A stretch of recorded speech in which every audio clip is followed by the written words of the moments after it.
And welcome to another episode of African News Review. I am your host, Adesoji Iginla, and with me, as usual, is my sister from another mother, Aya Fubara Eneli Esquire, Morning. co-host of co-host of Women and Resistance, and also the singular host of Rethinking Freedom. Welcome, sister. Thank you. Good to be here. Thank you. Welcome back. Yeah, he needs no further introduction. The author of Manufacturing Hate, uh, editor Black Star News, and yeah, a regular contributor to African News Review, Comrade Milton Allimadi. Asante sana. Welcome, comrade. And Thank you. so, as it's become custom, news from where you at. I will start with the sister first because I think if we allow Sure. the good comrade to go first, he might take it global. Well, everything at this point, we understand that the world is shrinking. And so everything that happens in one place affects another, whether Mhm. we want to recognize that or not. Mm, Of course, I'm in Texas in the United States of America. And this past week, we had a shooting at an ICE detention center. mm, The captured alleged shooter is a white young man. They're claiming that the bullets had anti-ice written on it. Not sure what that means. He has to be the worst shot in the world because supposedly he was the narrative from the FBI is he was attacking the ICE agents, mm, but he killed an immigrant who is not white and shot two others who were not white and did not so much as nick any of the ICE agents. So I'm not Right. really sure who his target was based on his results. Um, Yeah. but we continue to see white men unleashing violence mm. on the rest of the world, and particularly here in the United States of America. And so that is, and of course, as soon as the shooting was announced, the vice president of the United States,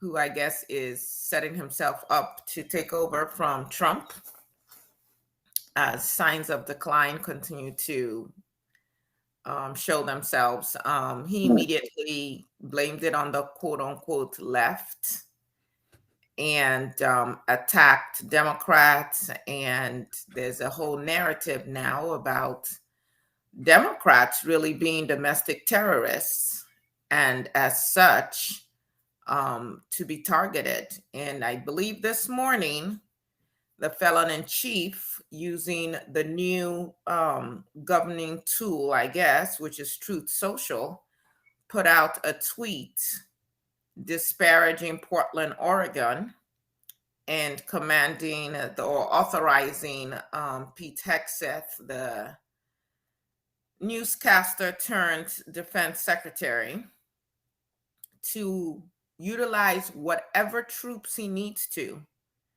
go in and take over Portland. So we are seeing America attack its own in broad daylight, unprovoked. There are no insurrections, no issues going on in Portland, Oregon that should warrant this kind of response. And at the same time, just in the neck of the woods of the United States as a whole, Pete Hegseth has thought it wise to command all of the leading generals across the United States of America, wherever they were stationed in the world, to attend. I believe there are 800 that have been summoned to attend a meeting in Virginia. To And come in. listen, I'm no major military strategist, but on no level does it make sense that you would gather all of your top generals in one place and announce it to the world that you are gathering all of your top generals in one place. And the question is, to what end? Are they there to swear an oath to the president as opposed to the Constitution? What is going to be, what comes out of this? And if he has his way, no reporter can report on anything except for the authorized narrative from the Department of Defense. So freedom of speech, freedom of press, freedom of assembly, we can go ahead and shred those aspects of the so-called U.S. Constitution. Whoa. Brother Milton, Yes. try and beat that, please. Okay, so remember how Britain officially became not Great Britain? Remember what year it was exactly officially? You in the UK, you should remember that incident, right? Yes. The Suez Crisis, 1956-57. When Britain thought it was still an imperial power, colluded with France and Israel to invade Egypt. Because Egypt, Nasser had nationalized the Suez Canal. And the US President Eisenhower said, back off. And Britain was stunned. Wait a minute. We're in this together. The United States said, no, we are not. That was the official end of Britain as a global power. I think the official end of the United States came with Donald Trump's speech at the UN. First of all, members, the South countries just shrugged it off. Nobody was embarrassed by it. He was the one that ended up embarrassing the country. And in terms of what he said, I mean, I didn't even bother listening to the whole thing. But he starts off by complaining to a global audience about the escalator stopping. and if him and his wife were not fit, they would have fallen. And then he's complaining about the teleprompter. And then, from then on, it was just downhill all the way. Well, it never had a chance of going anyway, right? Bashing the previous U.S. administration as that is the setting at the UN. Who wants to hear about that at the UN, right? And then how everything has been up since he became president. The stock market is up, and all of you are benefiting from it as well, he's saying. Yeah, as if all those delegates are buying shares, on Wall Street. And then his claim of solving global conflict. And the one he did, 7, and the ones he did in the past, he didn't even get a thank you call from the UN, he said.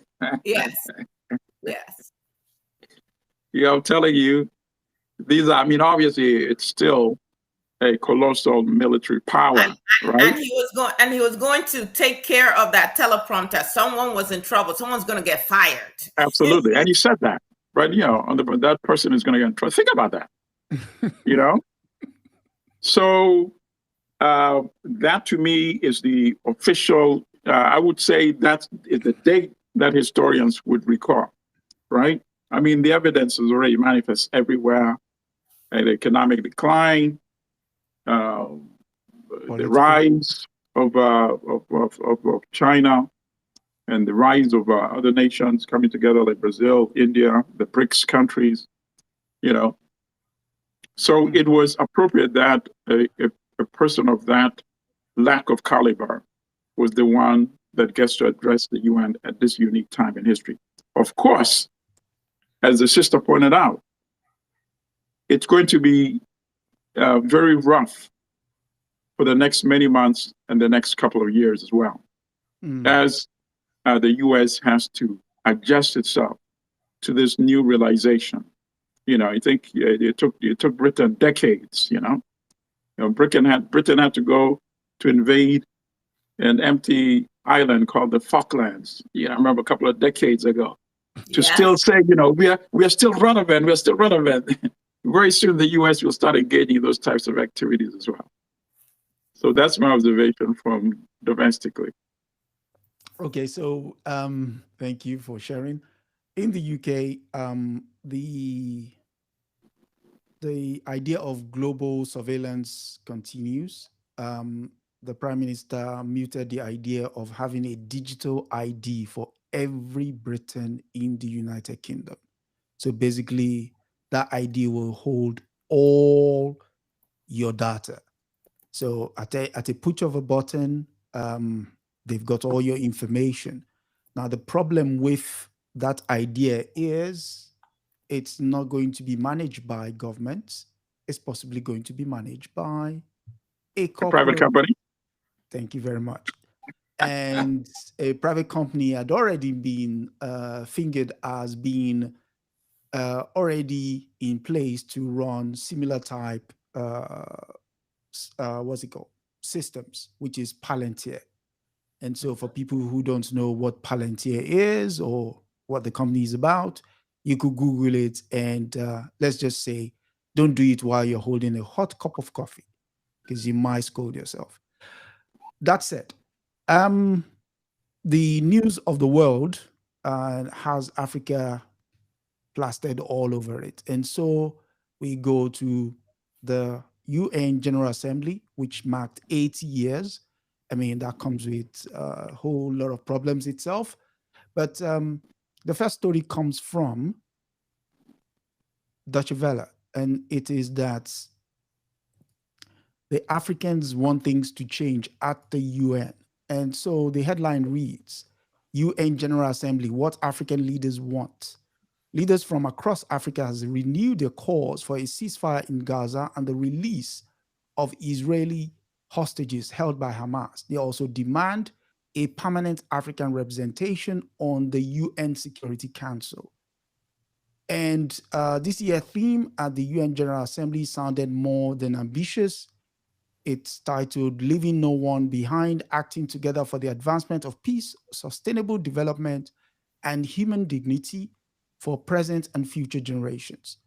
I would have to ask you, what's your takeaway, considering you must have heard some, if not all of them, all 11 hours of the speeches? So I'll start with the sister first. What's your major takeaway? Yes, some people watch TV shows, and I have no problems with that. But I was certainly watching and listening to quite a number of the speakers, the leaders who spoke at the UN General Assembly. He's not African, but I have to highlight him because he ended up then getting his visa revoked and kicked out of the country. Right. Petro from President Petro from Colombia. Gustavo I love Petro. He spoke truth to power. He minced no words at all in addressing the idiocy of Donald Trump and the path that the United States is following. He raised the issue of young people from Colombia being blown up, murdered at sea, with no proof that they had committed any crimes, no jury, no trial, no nothing, just murdered. He talked about the fact that the real drug dealers live in Miami and in New York and in all of these places and are coddled by the United States. And he talked about the interference of the United States, Donald Trump in particular, in the affairs of Colombia. And he really made a point, since there's so much anti-immigration talk, that there needs to be a concern about what is driving immigration. And that it's poverty. A lot of this poverty is driven by the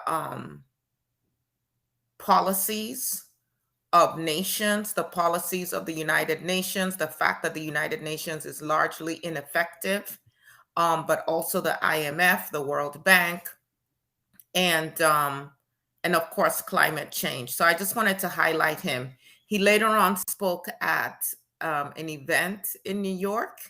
And based on that, the absolutely spineless, I wouldn't even call him a human being. I don't know what he is. I never want to really disparage people, but when you do not act like you are humane, I have to question. Marco Rubio immediately put to used the power of the United States and had him, revoked his visa. He had to leave. The same way they prevented a representative from Palestine to come to the country anyway to speak at the UN National Assembly, General Assembly, which raises the issue of how is this a United Nations when a host nation can unilaterally decide who can come in and therefore have access to power to speak, all of that. Now, getting back to the African leaders, I often disparage the AU because they are, we know, funded by outsiders who do not have our best interests. But I was pleasantly surprised to see all of the African leaders I listened to on script in terms of Ghanaian's president talked about Africa is the future. Look at the figures and look at where the growth is and look at who's going to have the youngest population, not to talk about the mineral resources that we have. He said it the first time, nobody really responded. And so he said it. He said, I'm saying it again for those in the back. And then there was applause when he said Africa is the future, or the future is Africa, is how he put it. But they're all calling for, based on just sheer numbers, that Africa should be represented on the UN United Nations Security Council. Mm-hmm. For those of you who don't know, there are 5 permanent members of the Security Council and there are 14 non-permanent members. And the 5 have veto power, which means at any point in time, one of them can just say, yeah, we don't care if all the other countries of the world voted a certain way, we can unilaterally say no. And there is no provision to override such veto. Yeah. So they're asking for Africans, and even that term asking, anytime you have to beg these people for something. But anyway, they're asking for African nations to have at least 2 representatives on the Security Council. They're asking for reform, reset is how many of them put it, where the rules, the veto power rules are changed. They are asking for the change in how monies are divvied up, if you will, and the rubrics that is used, because right now it really penalizes countries in quote unquote the global south. And one of the leaders talked about the fact that looking at a certain part of money, like 62% went to the wealthiest countries. And then all the other middle and lower income countries shared 38%, which makes ridiculous sense. Of course, Mia Motley, as we have come to expect her to do, brought all the smoke, all the facts, all the fire. She was absolutely amazing in how even toned she was, but how she just really hit on all the major points that needed to be addressed. And so, yes, what we're hearing from African leaders is we're no longer going to be marginalized. And they talked about how the structure of the UN today still largely reflects what the world looked like in 1945 and has not moved on with the times. And some of them even said, hey, just like there was a League of Nations before the United Nations, but it became obsolete. If the United Nations does not make some very specific changes right now, United Nations itself would be obsolete. And of course, the theme was better together. So anyone who hasn't watched the speeches, we are global citizens. You should go and pay attention, because these leaders are also sounding the alarm on climate change and the fact that we only have a small window to react properly. Yeah. And of course, the idiot in chief in the White House was the only leader there who was questioning science, who was just going to pull stuff out of his behind and completely disregard all the science that exists. He made a total idiot of himself and the United States on that stage. And some people were, very boldly called him out on it. Now, countries like Cambodia came in and kissed his butt and announced that they had nominated him for the Nobel Prize. That's the other thing, Comrade Allimadi, he was making a case for oh, I don't really need the prize, but I should get the prize and all of that. I mean, absolutely Groveling. horrendous performance. But yeah, let me pass it over to our comrade. Okay. All right. So what I liked the most was the momentum that is now building up against the genocide. Palestinian people. And so, we have to commend South Africa for really getting the ball rolling with this lawsuit at the World Court, International Court of Justice, because then that built up momentum for the International Criminal Court to take action. And then that built up momentum for all these countries to start talking about, excuse me, wanting to recognize the state of Palestine. And ultimately, that's what many of them did. And I like the fact that the guy, as now, Netanyahu really led his country to become global pariah. I like the fact that all those leaders walked out when he came to speak. I like the fact that you see protests in many countries now, including in Italy, massive protests.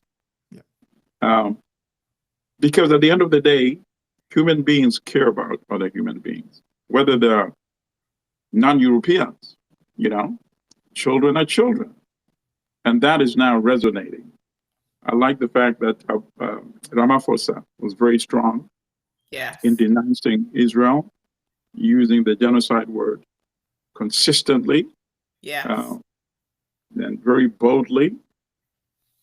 So to me, that was perhaps one of the greatest achievements of this particular session.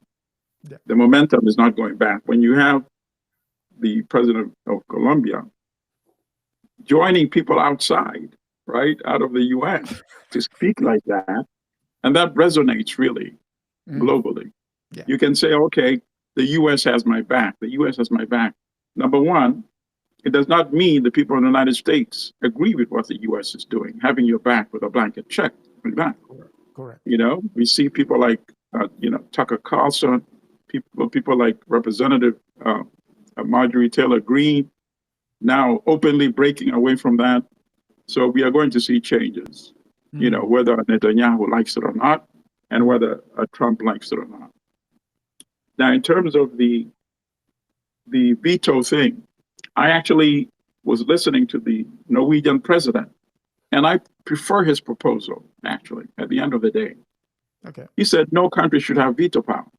Yeah. And then I thought about it, I said, wow, that is actually what the UN was set up to be. Exactly. So that the majority opinion of the global countries could prevail.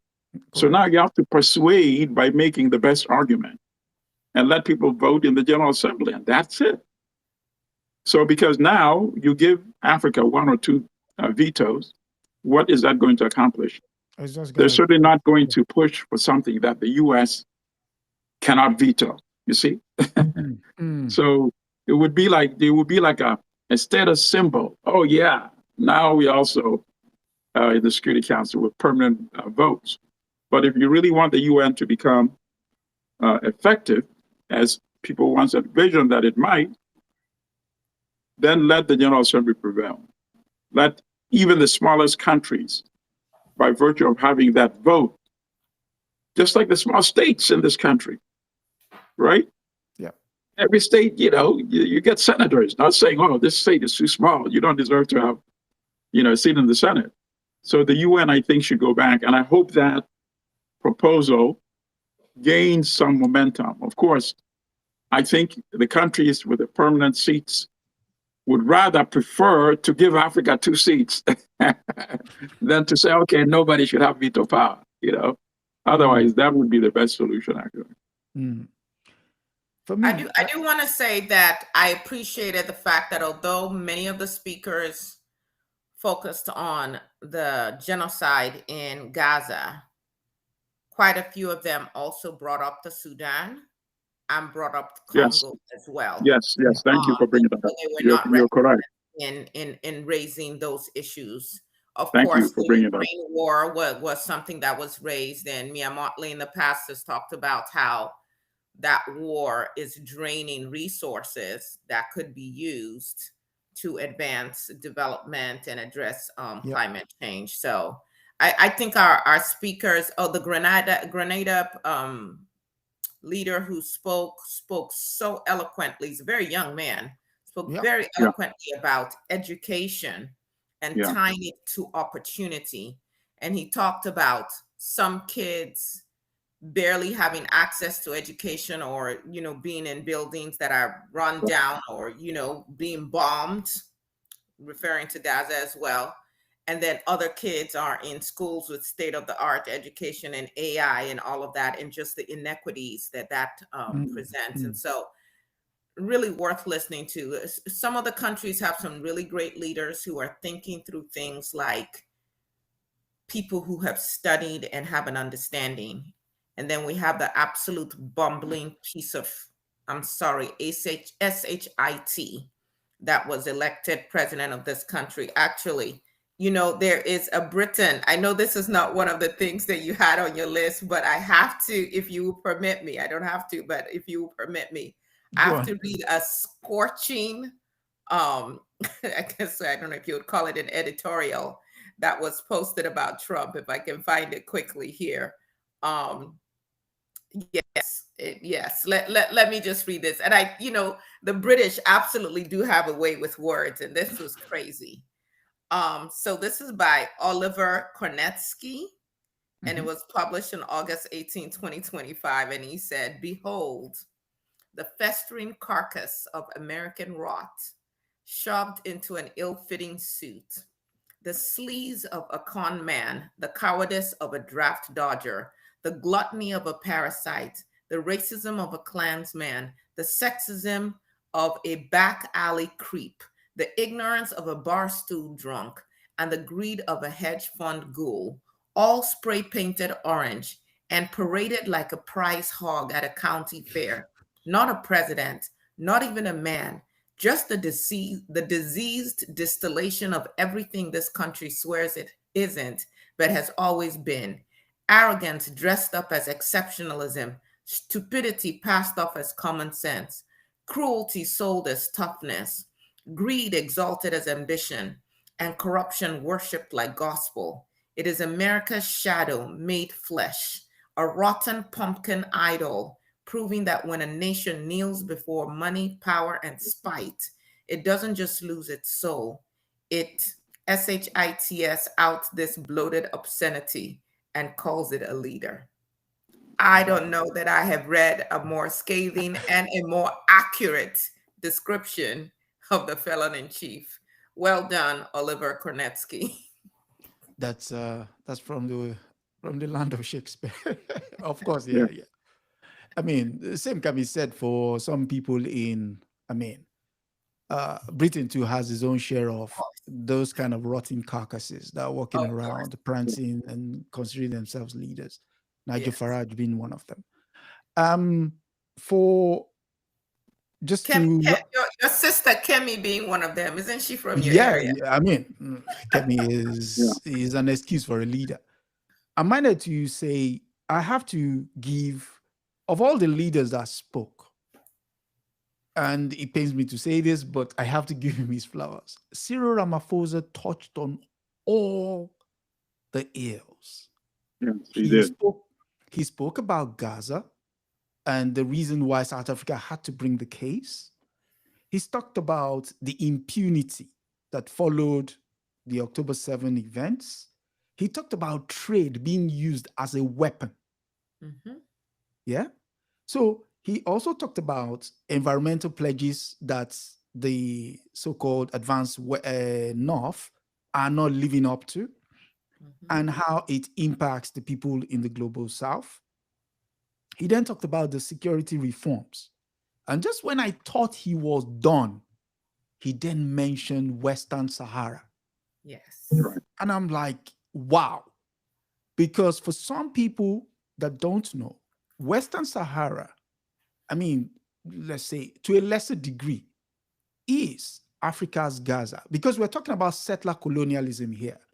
This is the attempt at wiping out a people by Morocco, again, sanctioned by the United States, that yes, you want that land, you can go have it. And France. And France, yeah, you could go have it.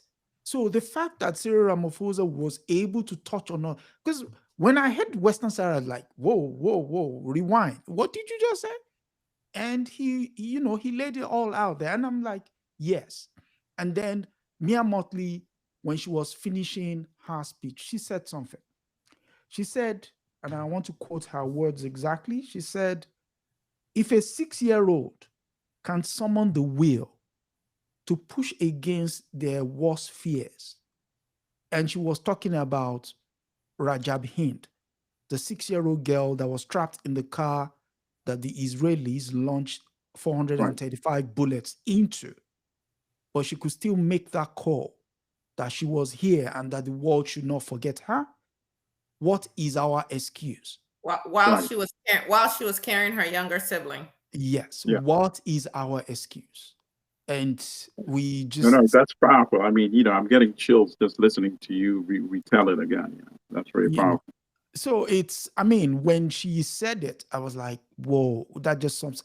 But then again, we have to give all of them their flowers, but here's my little issue though. Absolutely proud of them. Listen to Shatima from Nigeria, all of that. And then I said, so African leaders, why are you not addressing your internal issues with the same brilliance and gusto and historical understanding as you have shown on this stage? Right. Because many of them are different. I mean, we can look to the UN, and because it's a global, it's a world. We everything impacts everybody. But can we also strengthen what and who we are within the continent? I mean, something as basic as no more visas, that we can travel in and out and we can building trade routes amongst ourselves. You don't need an outsider to help you make that decision. You don't need the UN for that. And so I applauded their courage and their understanding of the issues. And then I said, okay, so what's stopping you from showing up differently in your own area? Ramaphosa, you know how much money you've made in South Africa? Yeah. How are you ensuring an infrastructure for the young people? So I would just say to the African leaders, kudos. Now get home and get to work. All right. So I think we should separate them and thank what they said. No, I'm endorsing what you're saying. Okay. But I'm saying that we should say it, that they said the right thing on behalf of our countries. Yes. But as individuals, they have failed to deliver domestically.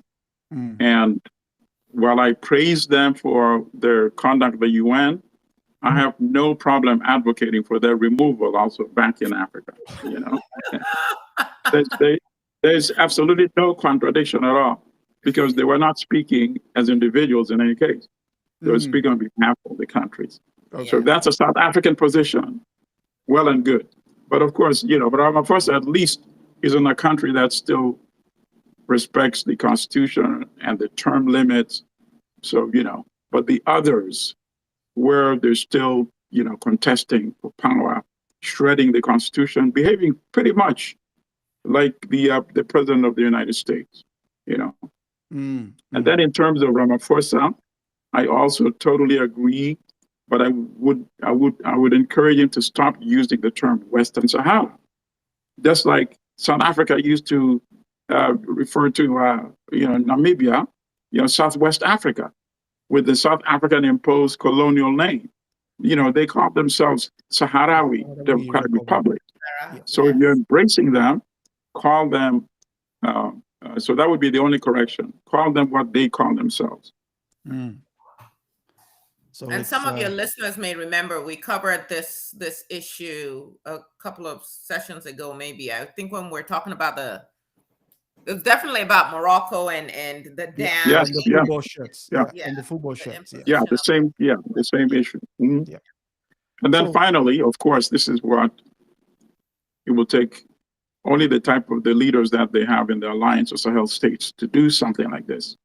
They must officially leverage their resources. If they do that, by the next General Assembly, they would get a permanent seat on the Security Council.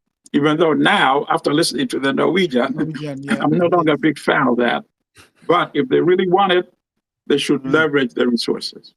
They should say every African country that has cobalt, that has uranium, gold, that has coltan, that has the rare earth minerals that they want, we will not make it available to you unless you commit that at the next General Assembly, the 81st session, we're going to have the 2 permanent seats that we're talking. Otherwise, you're going to be talking like that for a very long time. Because they have been making this call for a very long time. So I have to ask you this, Comrade Milton. Yes. So did you listen to the Ugandan representative? Because I didn't. No, I did not. I think they sent the the prime minister, but I did not. But I don't think I missed much. Because honestly, because Uganda, sadly, not only because the guy has been there for 40 years, the guy has allowed many generations of Ugandan potential leaders to emerge, right? And that is the worst thing. By suppressing, we never know what might have transpired in the last 40 years, right? Yeah. That's number one. Number two, but he is the ultimate hypocrite. Remember a few shows ago, I said what he was saying about, I never blame Europeans for colonizing Africa. If you're stupid, you should be taken as slave and all that. All right. So remember a couple of shows ago, we discussed the Ugandan, I think she's now even the whole president of the in the National Court of Justice. Yeah. The one who was saying, God is telling her to do this for Israel and all that stuff, right? Yeah. Remember, she was also one, I think, maybe the only one, or maybe the only one who voted against humanitarian aid, not voting it against the lawsuit filed by South Africa. Even Israel did not have a representative, but Israel had an advocate, a lawyer who was advocating Israel's interest in the proceedings. Even that advocate was advocating and supporting humanitarian aid at that time for Gaza. But the Ugandan voted against it. And she's not acting independently. So even though, as I explained, the Ugandan government might say, we don't understand why, she doesn't represent us. She's a part of the UN now, so we don't control her. But of course they control her, because all they have to do is have a third person call and say, we know your relatives live here and there. We know the young ones go to this school and all. That's all they need to do. Otherwise, a rational human being would not be behaving the way she did. And you can't get all the way to that level to become a judge without being a rational human being. So even though I have no direct evidence, circumstantially, I'm willing to believe, this is what's going on. Yeah. Okay. So the prime minister, I think her mandate would be say something, and I'm going to go back and listen to it, and then maybe confirm it next week. Say something that is appealing to the man in the White House, because Uganda has elections in January, and that's why they wanted to take Abrego, because then after he steals the election, if the U.S. would say, hey, he would say, wait, I'm doing you guys a favor. Send more, of the people you're expelling, I'll take them. So that card didn't work out. We took that off the table by kept exposing the human rights abuses. They said, okay, we're not sending Abrego there. So now he's trying to find another way to cement that neo-colonial connection with the U.S. Let me, you sort of jumped the gun with regards to the story, so I might as well go for it. And it's that Reuters says Ugandan pop star Bobby Wine cleared to challenge again, aging incumbent again. And it goes on, and it says Ugandan opposition leader is turning up to run against your man. So, I mean, you read the story. What is your take on it? Right. So I'll just give 2 quick points, and then we can go to the sister, see her take on it. At one point, Reuters has a Ugandan journalist who writes most of those stories. And, Reuters, of course, you can't be openly biased in favor of Museveni. So their stories always sound like, okay. They're sort of hitting him, exposing what's going on. But in every one of and his name is Rodney, I forget his last name. In every one of his stories, he would always have a reference to Museveni remains popular in the urban areas. And our cities are really packed with population. Correct. And so people say, why is that important? That's important to make it plausible that he might win elections, you see? So in every article he writes about Museveni, he always has that sentence. And as somebody who critiques, Western media, after a while, you develop an eye to pick up things quickly. And how did I know that he would copy and paste it verbatim? Because he did it in 3 articles and forgot to correct a spelling of one word. So the same word was misspelled in 3 different articles spread over more than a year period, right? Wow. So I tweeted about that and I pointed that out and I copied it to his editor. His editor is based in South Africa, a guy I met also many years ago. I said, this is not a random sentence. This is regime propaganda to rationalize election theft. They've done it in the past and they're going to do it again in the future. So now I notice this article says by Reuters. It doesn't have Rodney's name. It's okay. Maybe now either Rodney is trying to hide himself or they're trying to hide him in the background. So I read this article very carefully. Okay. And first of all, the headline, pop star, right? Thank you. Yeah. Thank you. He's just a pop star anyway, right? Number one. And most people will not catch that, right? Yeah. And then now, instead of saying Museveni is popular in urban areas, so I noticed they removed that now. It doesn't appear in this article. But now they say Bobby Wine is popular in the ghettos where he grew up. He's a ghetto king. So now they're saying, his support is confined to the ghettos. So if he ended up losing to Museveni, don't be shocked, right? So they flip the propaganda in a very clever way. And obviously, you can only pick this out by somebody who has followed them very carefully and consistency. And of course, I'm going to write to them about this and tweet about it later on. So thank you for focusing on this article. And then one final point. They say Muhoozi, the dictator's son, who Ugandans consider him the vice dictator, said he tweeted a few months ago and boasted of having an opposition, leader in his basement.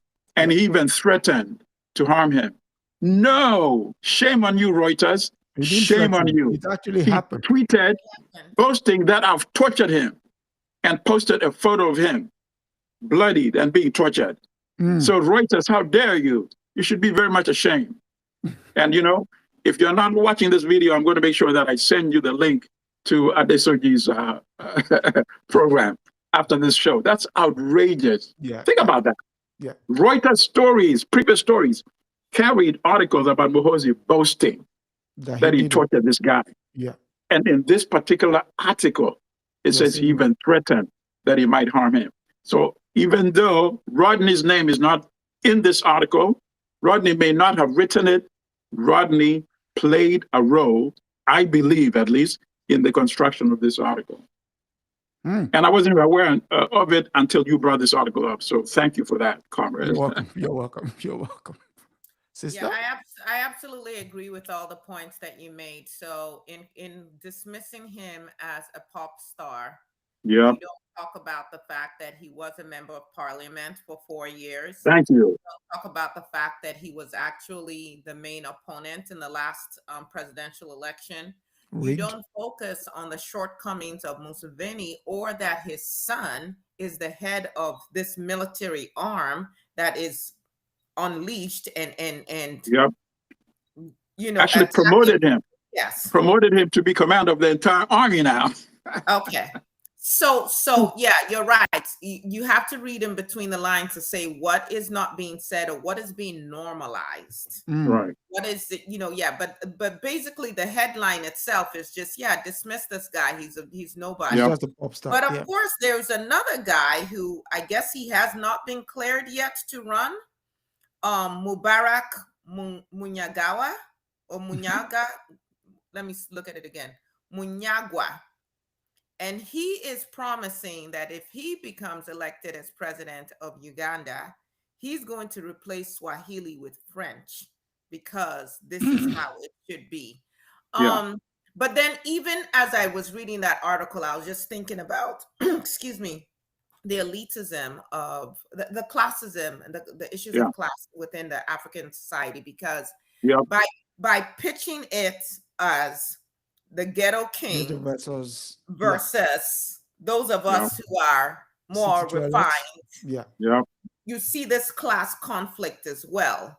And elections, unfortunately, need money to run. And so if you kind of dog whistle to the elites, hey, this one is not one of you. You may dance to his music, but leave it at that. Just enjoy his music. But if he comes into power, he might change your level of comfort. So, stay with this guy who wants to be president into his 5th decade, something of that nature. So we got, and I hope that when the AU comes together, that just as we were blasting the United Nations, that African leaders are having these conversations behind closed doors with each other, that we need to change how we show up. No, they need to, because Cameroon has won on the 12th. And they're going to basically endorse this 92-year-old for another term. Ivory Coast has one later, also in October. Qatar, 83-year-old. And then of course Museveni has his scheduled election in January. So all these three, and all of them, and he's also 82 years old. So it's a major problem. And I hope that people take the model of Kenya. I think Kenya, with whatever shortcomings, the young people have really shown the formula for galvanizing over issues, the way they succeeded with the attempted tax hike and forced the government to roll that back, mobilizing on social media. So I hope that the young people in more African countries, including Uganda, can take that model as well. And I also want to leave our audience with the fact that Museveni wrote a book in 1992 where he laid out the problem with Africa. And he said, and I quote, the problem... First of all, tell people the title of the book. Oh, the title of the problem is Africa's Problems and something else. It was Africa's Problems. So the problem, the title is, What is Africa's Problem? What is Africa's Problem? Yeah. What is Africa's Problem? Chapter 2 is Africa leadership. The problem with the first line of that chapter is the problem with Africa is that its leaders stay too long in power. So you're saying Reuters could have led with that line? Oh, they never will. not if Rodney is contributing to. I guess it depends on what your definition of too long is. Okay, I'm glad you said that, sister, because then later on he started being challenged. Everywhere he went, they would bring up that book. You know what he started saying? He said, I meant to say too long without being elected.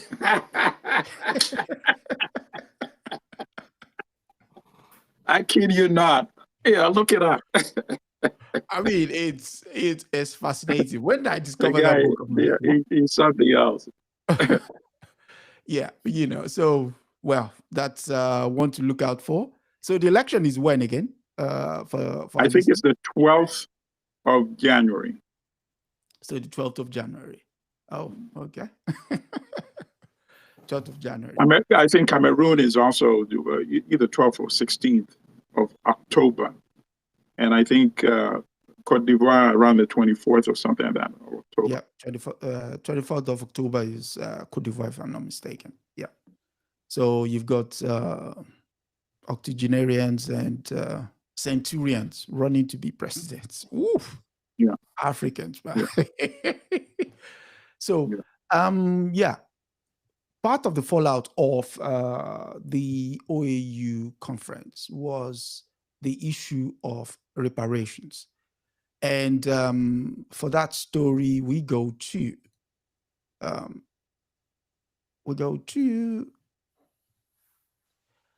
the Daily Telegraph, which is a British newspaper. It's titled, "The Demand for Reparations by African Nation is a Shameless Attack on the Truth." And it's written by a author, Nigel Biggar. He's just released a book. I won't even ask you to go read that book. It's just nonsense. There was a time when the better off flaunted their status by buying mansions and driving fancy cars and wearing top hats. Today, privilege is commonly assumed to be shameful. Western elites is now preferred to sport superior moral status by championing fashionable, in inverted commas, progressive causes. These are the luxury beliefs because they cost the elites nothing while cost others a lot. One such is that of decolonization. And it then goes on, but here's the key part. Now, however, decolonization threatens to become very expensive indeed for exploiting the Western's performative orgy of self-flagellation. The African Union has joined the Caribbean community, CARICOM, in demanding reparations from Britain for its colonial crimes. CARICOM has already submitted its bill of 18 trillion pounds. When let me get your take, because please leave the article up. Oh, okay. I'll also be minded that the good comrade will want to leave on the hour. So if it does, we'll continue. But then let him go first on this okay. one.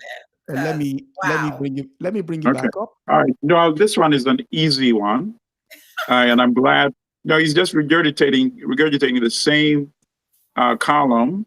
Okay. That I forget her name.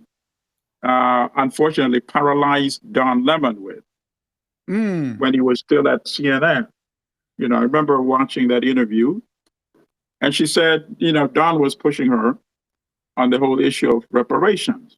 The justness of reparations, whether it's in the United States and Britain for its colonial crimes, and pre-colonial crimes. Mm-hmm. Mm-hmm. And she said, were you aware that it was actually the British fleet that was stopping the slave ships, intercepting them, and freeing people and taking them to places like Sierra Leone? Did you know that? Of course, Don Lemon did not know sufficient history.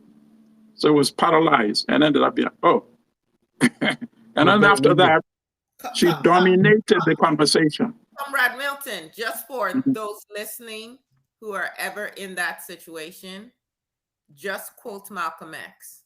The fact that you put a knife in my back 6 inches and then you pull it out 3, I'm supposed to clap for you?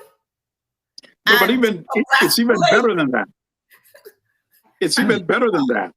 Go on. I wish Don Lemon had read Eric Williams' book, Capitalism and Slavery. Yeah. The British were doing that on behalf of British interest. Exactly. Because they had gone through plantation slavery. They used the wealth created by the enslaved Africans on the sugar plantations, the tobacco plantations, to build so much capital that they came up with a steam engine, right? Yeah. They came up with manufacturing production.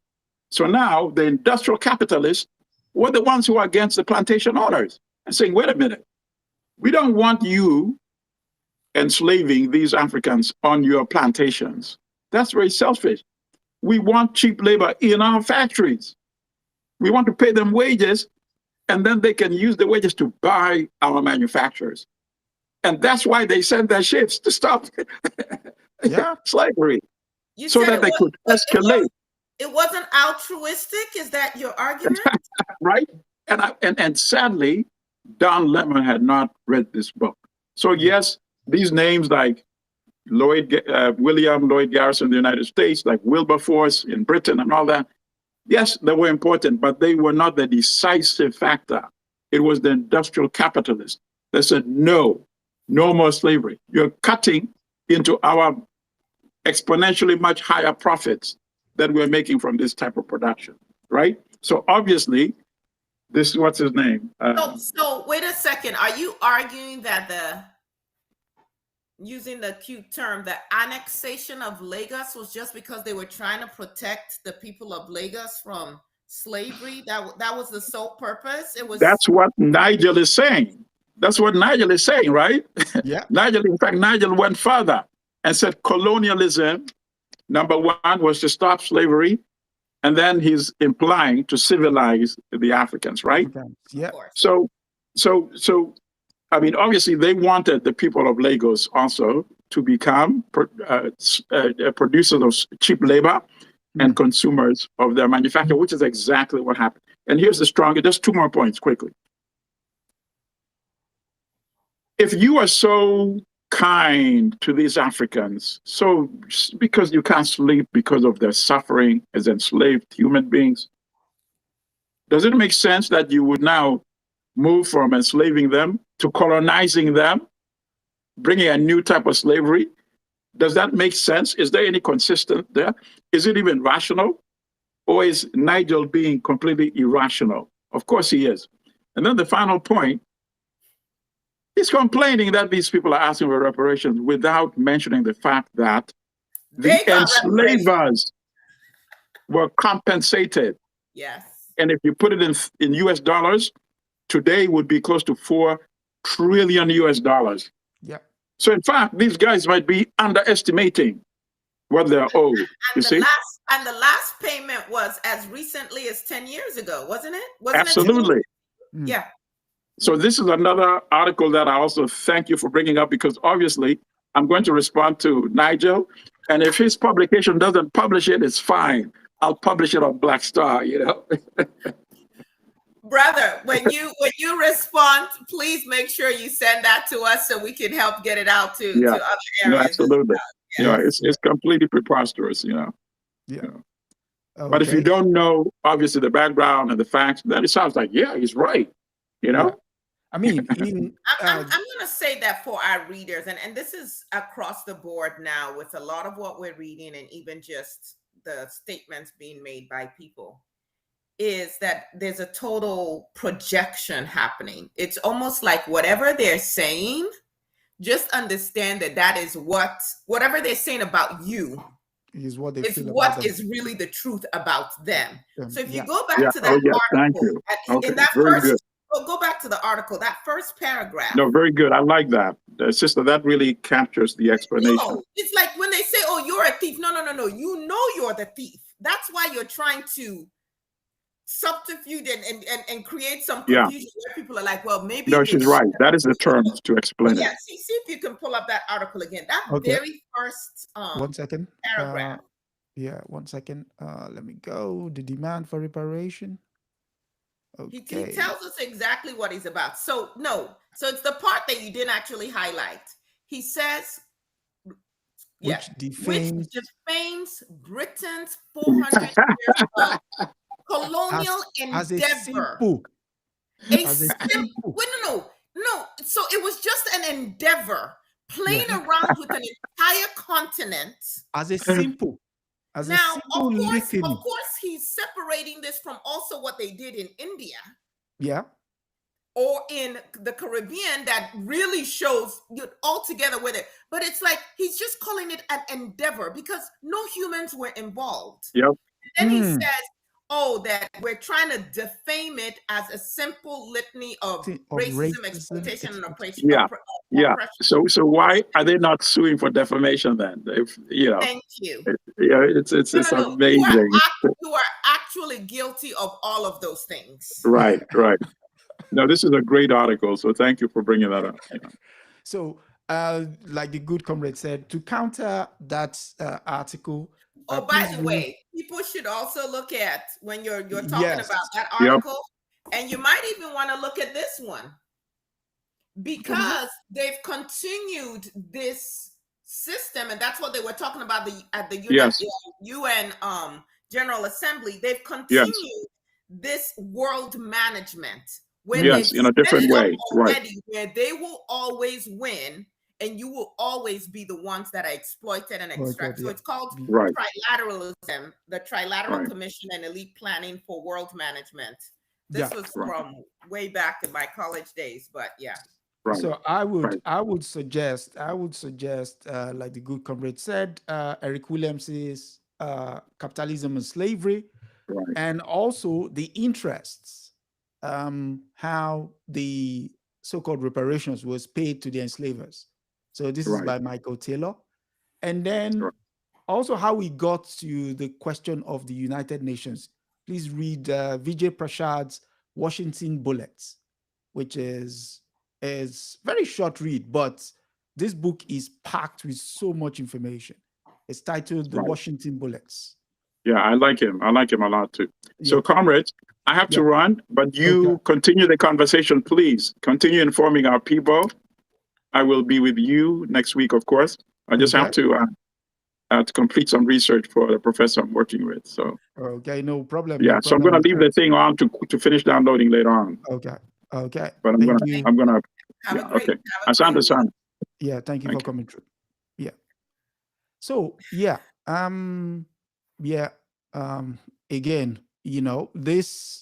all these stories bears down on Africa's how can I say it? Our future, our past. The past, obviously, underpins what the future is.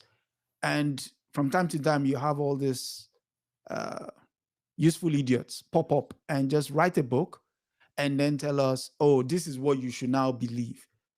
And I'll be minded to say, for people who don't see this show, they'll probably run with his line of argument that, oh, what are you doing? Why all of a sudden you've decided these people they were benevolent, they came to Africa, and it's usually Africans that will run with his narrative.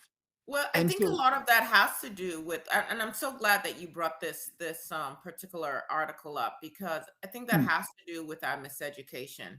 Yeah. And as John Henry Clark would say, like, your oppressors are never going to educate you to be able to liberate yourself. That's just not how it's going to work.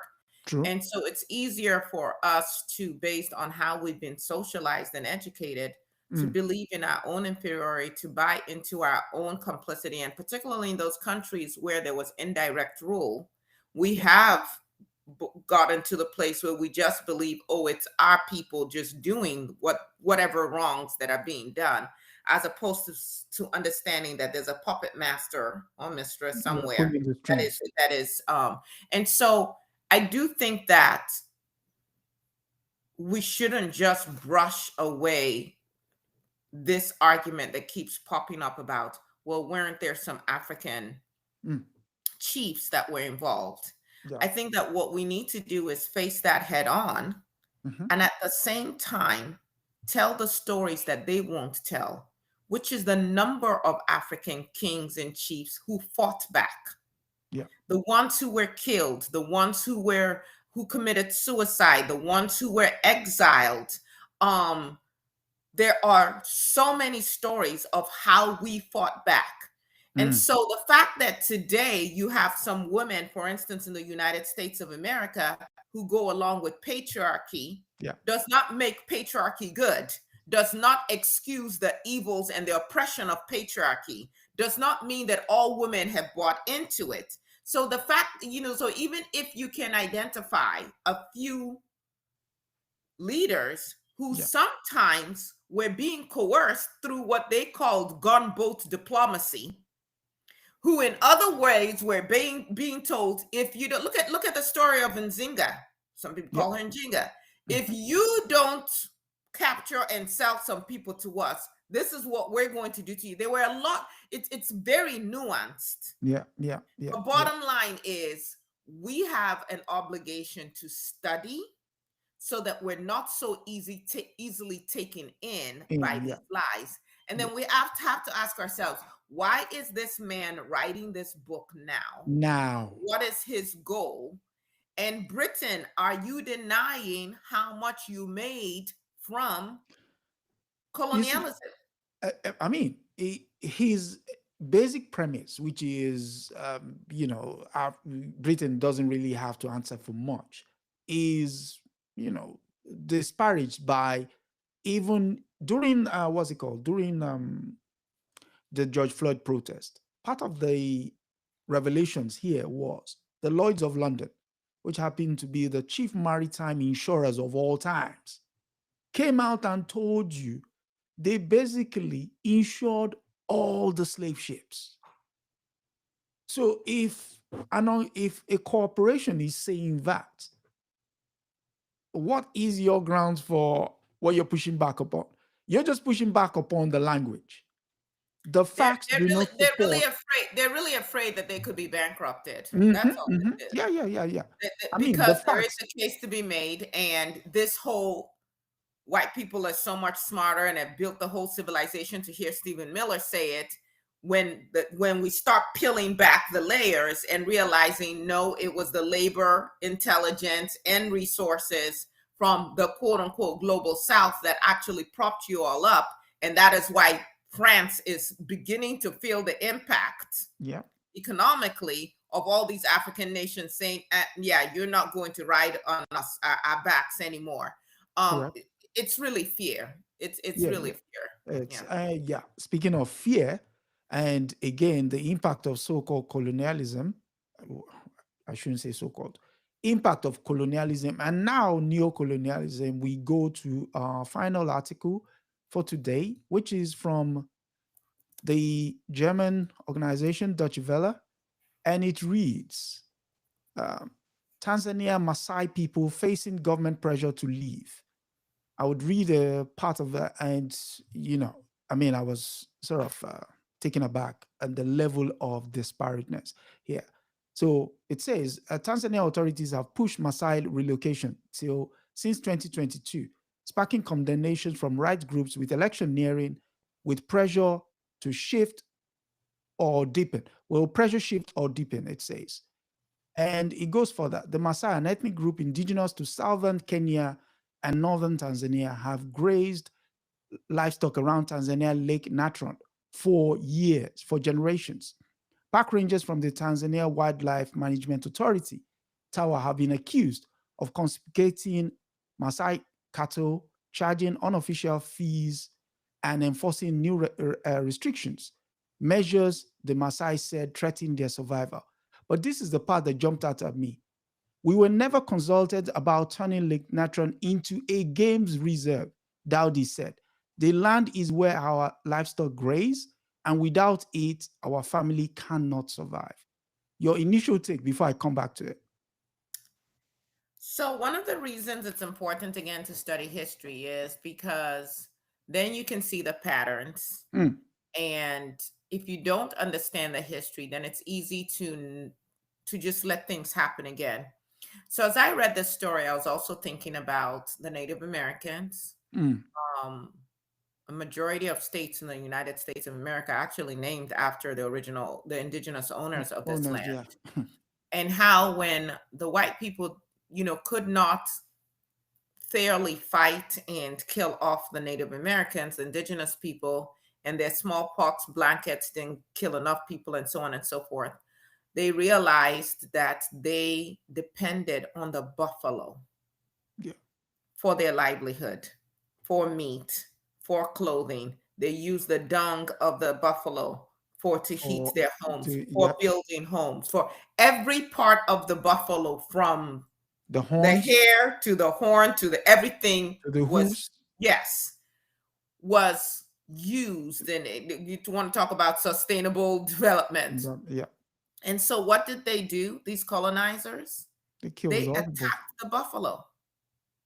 They killed off, they just massacred the buffalo, thereby creating a situation where the indigenous people could not live in those areas. And then it's easier to then force them onto so-called reservations so that you can continue your capitalist venture here. So that's what came to mind as I was reading this story.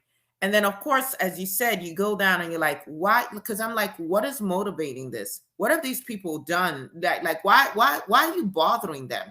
Why are you taking their cattle? You know, why are you fining them? With which money are they supposed to pay? And it's like, oh, we want a game reserve. Okay. Game reserve. Can you so imagine? Is For this whom? for us to now start talking about our tourism Going industry? on safaris. Yeah. And, you know, we want to get tourists to come and go on safaris. Like, and so that is worth eliminating these people from their land. Yeah. And them not having a say. So again, to the point we made earlier, you're coming to the United Nations and you're saying we should have a say. We should have a seat at the table. But in our own countries, you're denying their say. You are silencing people. You're going to move them 600 kilometers away. Their ancestors are buried in this land. Thank you. The climate is the kind of food that grows even similar wherever it is you're moving them to. Like, but they have no say whatsoever because you want a game reserve. And then the thing is, does it always have to be either or? If the notion of a game reserve, and I'm being as generous as I can be, is to preserve the environment and to ensure that the animals don't go extinct and so on and so forth, is there no way to accomplish that while maintaining the culture of a people, their way of life, of living? That have lived with the same animals. That have lived with the same, that can actually teach you a thing or two or three or four or five or six. About the animals. So again, African leaders, we cannot, listen, how the West lives, and yes, I live in the West. But if what are we now, 9 billion people on the face of the earth? 7. Is it 7? Yeah, I think 7.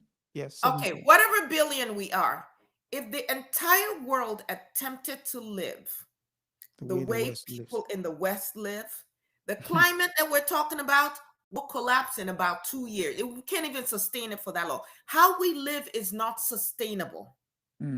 We're all going to have to make some changes. You know, this idea of you should have electricity 24 hours a day and it's fossil fuel, and you have in one house 20 devices because you have a TV in every room and a this and a this and a that. It is not, the environment cannot sustain it. So why not talk with these people and have a better understanding on how they've lived and preserve that? Yes, we can see what makes sense in terms of preserving the land without harming the original caretakers of this land.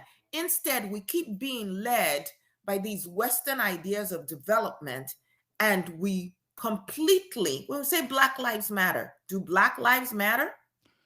But do the Maasai lives matter? Here's the irony in that article. They said the place is supposed to be a World Heritage Site. What is the point of having a heritage site when the people who have lived there, whose heritage is the one you want to showcase, have been disappeared? Yeah, we're just going to put up a museum.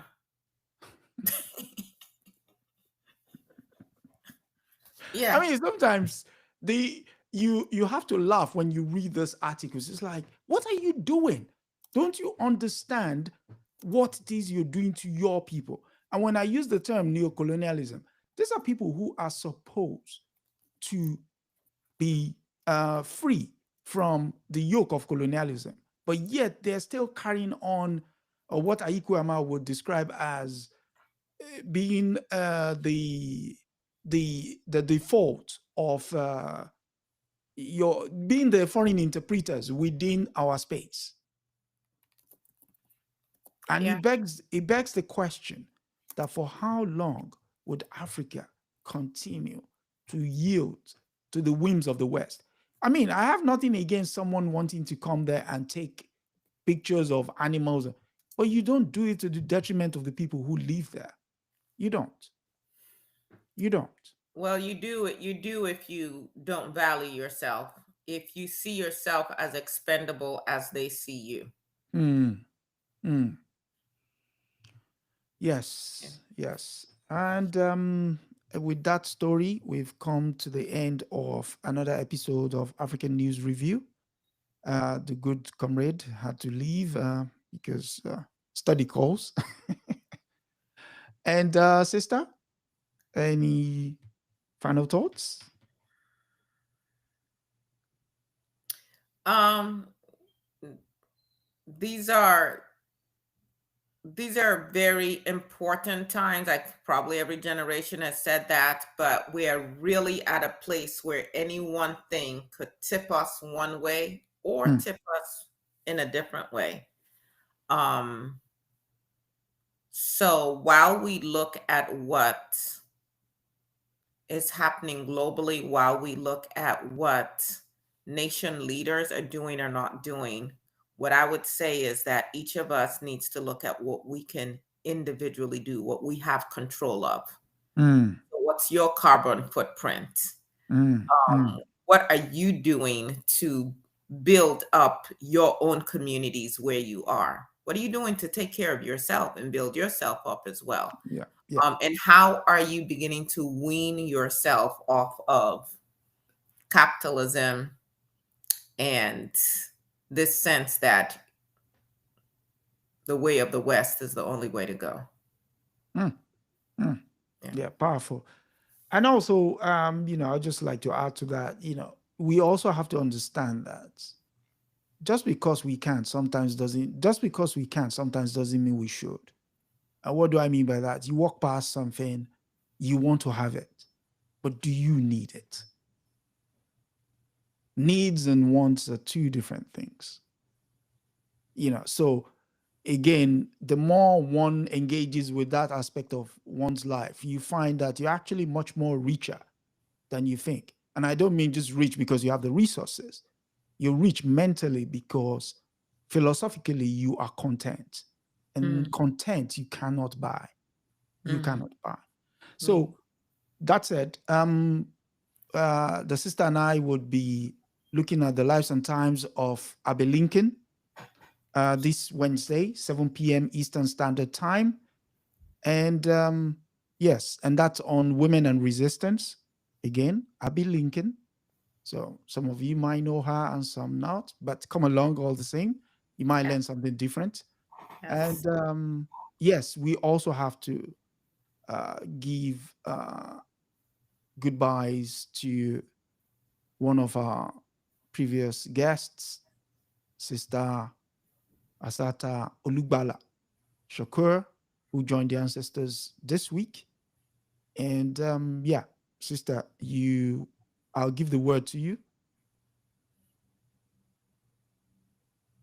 In my spirit, I just see that radiant smile of hers. And I see her dancing. Wow, what a revolutionary. And they never got her. She absolutely $2 million on her head, and she died free. And I know that she does not want us crying.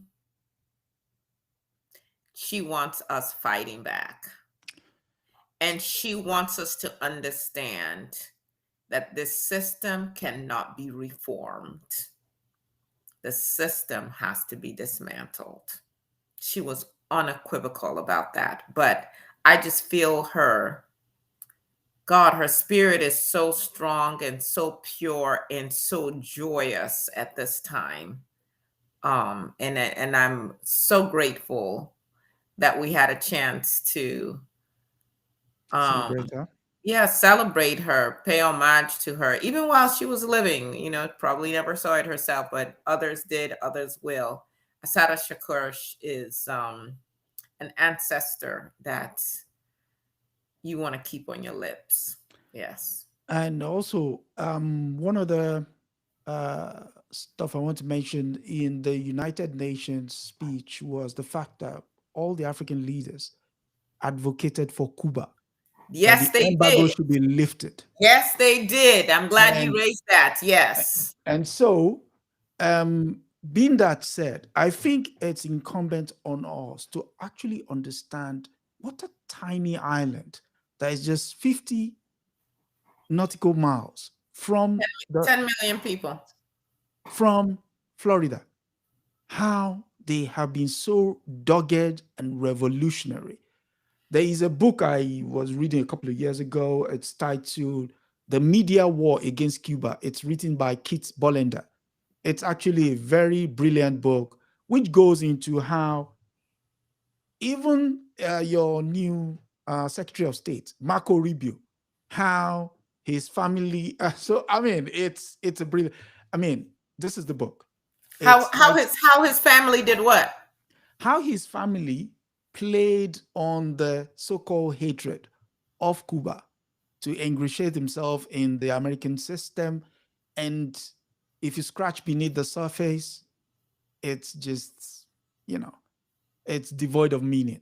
And again, Yeah, but basically, what the leaders at the UN were mentioning is it isn't just the embargo against Cuba by the United States, is the fact that they are going after anybody and any entity that tries to do business in any way with Cuba. From airlines to banks, financial institutions. So basically, it's like, fine, I can't break your will, but I'm going to starve you of all the resources I can. And anybody who attempts to, because Cuba is, they send firefighters, they send physicians, they send all kinds of medical personnel, they train other, South Africa talked about this, they train other revolutionaries, if you will. yeah, So they they have a were lot to actually offer. Yes. they were pivotal to South Africa becoming an independent country, Absolutely. defeating the UNITA rebels at the Battle of Kuno Carnival, and then that was 1978. And subsequently, Mandela would be released, and before you know it, Cyril Ramaphosa would be, yeah. I mean, so it's been about 60 years of trying to starve this nation, keeping them cut off from technological advances and so on and so forth. And for what? Because they didn't buy into capitalism. Yes, and so calling them a terrorist state, but as Mia Motley pointed out, that is only the US. What terrorism have they sponsored? So yeah, plenty of work to be done. Yeah, for those of you who want to be revolutionaries, there's a lot of work to be done. So get to work. Don't just have a name. Yeah, start reading, read, and read some more. So yeah, until Wednesday when we'll come together again on Women and Resistance, the lives and times of Abe Lincoln. It's good night from me and sister. Thank you again. Santa Sana, everyone. Let's fight on. Yeah, good night and good night.